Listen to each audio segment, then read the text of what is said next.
اگر نتونستم خب خیر دیگه، جایی که ما خیر میرم باز از اونجا بر شما بلاک میگیرم که چی رقم یک جای میرم. خدا کنه یک جای خوب و بهتر و امن بر ما پیدا شود و با بتونیم یک 4 سبایی که در پاکستان هستیم درست سپری. البته رایان جان درست سپری بکنم على خیره. ما دفعه اول ما درست نمیتونم ایجاب بپوشم. ایرام طریقش ما از یوتیوب اینا سعی کردم گفتم بهتر شوه. خب ایرا ما وقتی که بیرون میرم این رقم پایین میندازم که بیخی چشمای من پوت شوه دیگه. در دهانم داخل شده رای ایجاب. حرکت بکنیم دوستا، دعا بکنیم، بابا باشین انشالله که بتونیم یک جای خوب بهتر پیدا بکنیم. بینندای عزیز یک جای آمدیم که نسبتا امن است، نزدیک سرک است، داخل جنگل دیگه. به خاطر از اینجا آمدیم که درا رو برای ما پلیس یک دیدم. من گفتم تاکسی وانه گفتم من اینجا استاد کو کار دارم. اینجا استاد کرد، من این طرف آمدم.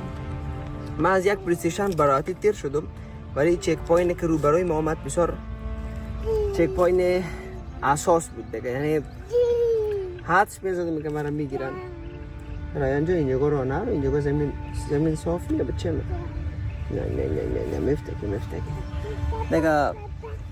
نسبتا جنگل است، همینجا آمدیم سعی کنیم تا چند دقیقه اینجا می باشیم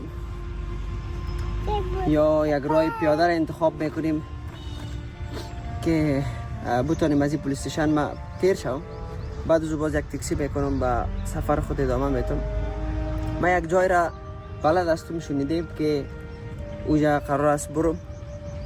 جایی است که نخواد بتونم هر کس پیدا بکنه اوجا. هر کس هم نمیره اوجا. جای ترسناک است ولی امن است. رایان چیکار میکنی؟ چی؟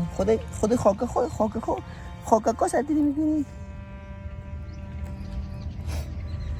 رایان هم پمپرش کم مانده دوستا، 3-4 پمپر مانده. نه دیگه نه همین جا هستیم. ایزا سعی کنیم که چیکار میشه. ما باشه استاد شم جای نشان بتون بشم. جای بسیار پر آرامش هست اینجا. رایان خاک کار نخوری، خوبه خاک کار نخوری. سردی بگو خیره بچیم. خاک باید فایده داره. نگانیت یک جای است جنگلک. من ایزا میترسم میکنم چیز میز نایه. هر دقیقه احساس میکنم یک چیزی میایه طرف داخل جنگل.